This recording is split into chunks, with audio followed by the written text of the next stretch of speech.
Hi friends, welcome to our channel. కొత్తగా channel చూసేవారు మన ఛానల్ని సబ్స్క్రైబ్ చేసుకోండి. అలానే బెల్ ఐకాన్ క్లిక్ చేసి పెట్టుకుంటే మనం ఏ వీడియో పెట్టిగా మీకు వెంటనే నోటిఫికేషన్ వస్తుంది.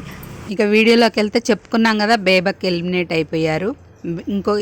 నా ఒపీనియన్ ఏంటంటే ఫస్ట్ వీకే కాకుండా ఈ వారం ఛాన్స్ ఇవ్వాల్సింది, నో ఎలిమినేషన్ పెట్టాల్సింది అనిపించింది. ఆమె ఏంటో ఇప్పుడే ఓపెన్ అవుతుంది కదా, ఇంకో వీక్ తనేంటో ఒకవేళ ఆడియన్స్కి నచ్చునో నచ్చకపోవునో, ఒకవేళ నచ్చపోతే నెక్స్ట్ వీక్ అయినా మళ్ళీ నామినేషన్లో పడేది. ఆమె కంపల్సరీ నామినేట్ చేసేవాళ్ళు. సోనియా నిఖిల్తో విష్ణుప్రియతో మైండ్ గేమ్ ఆడుతుందని నాకు అనిపించింది. మీకేమనిపించిందో కామెంట్ చేయండి ఫ్రెండ్స్. ఎందుకు అలా అన్నాను అంటే, నిఖిల్తో ఫస్ట్ ఫైట్ అన్నది, తర్వాత క్లోజ్ అయింది.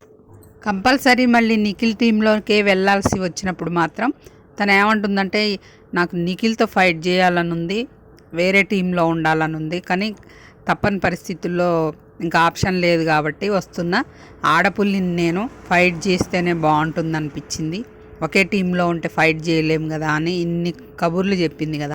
అలాగే నిన్న జరిగిన విష్ణుప్రియ సోనియా గొడవలో కూడా ఇద్దరిది తప్పు ఉందనిపించింది. ఆమె ఏదో క్యాజువల్గా ఫస్ట్ నిఖిల్తో గొడవ అన్నావు కదా, తర్వాత క్లోజ్ అయ్యావు అనేది కామెడీగా అడిగింది అమ్మాయి, ఫన్నీ వేలో. సరే, ఆ విషయం నచ్చలేదు ఆమెకి, నచ్చకుండా వెళ్ళిపోయింది, నో కామెంట్స్ అన్ని. తర్వాత మళ్ళీ వచ్చి అడల్ట్ కామెడీ నాకు నచ్చదు, అదే అలా అనడం మాత్రం సోనియా తప్పే అనేసరికి మళ్ళీ రూమ్లోకి వెళ్ళి సీత చెప్తుంది కదా, తను కూడా నేను వద్దనే అన్నాను కానీ కామెడీలో వేలోనే అడుగుతా అన్నది.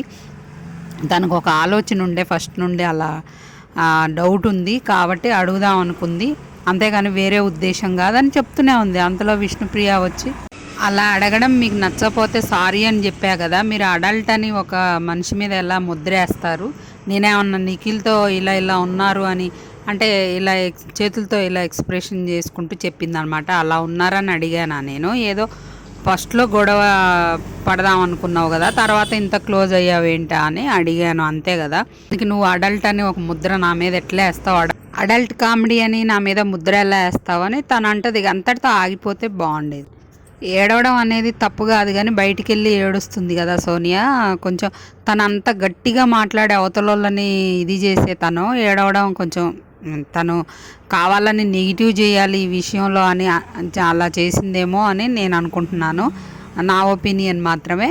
అయితే అక్కడ విష్ణుప్రియ వచ్చి మళ్ళీ మాట్లాడడం, నాకు కూడా ఉంది సెంటిమెంటు, పుణ్య స్త్రీ అనేది తప్పేం కాదు, తన ఒపీనియన్లో తను అలా అడల్ట్ కామెడీ అన్నది కాబట్టి అలా అనేసింది, కానీ అలా అనకుండా ఉండాల్సింది, అక్కడితో ఆగిపోతే అయిపోయేదని అనిపించింది అనమాట. తను మాత్రం బయట ఓటింగ్లో టాప్లో ఉన్న నిఖిల్ని, విష్ణుప్రియని టార్గెట్ చేస్తుంది అనిపించింది నాకు.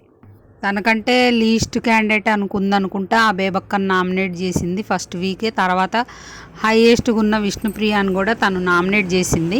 ఎట్లాగూ నాకంటే లీస్ట్లో ఉంటుంది, బేబక్క వెళ్ళిపోతే ఒక ఛాన్సెస్ తనకే ఉంటాయి అన్నట్టు.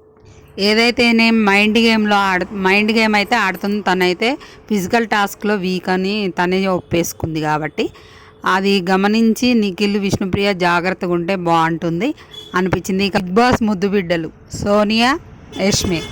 ఎందుకు అలా అన్నాను అంటే, తను యష్మి ఏ తప్పులు చేయలేదు అసలు ఈ వీక్లో. పక్క తన తప్పుల్ని వేరే వాళ్ళు ఎత్తి చూపుతున్నా దాన్ని కవర్ చేసుకుంటూ వచ్చారు బిగ్ బాస్ టీం అనిపించింది. ఇక సోనియా విషయానికి వస్తే, విష్ణుప్రియని నామినేషన్ టైంలో తన ప్రొఫెషన్ గురించి మాట్లాడుతుందనమాట సోనియా.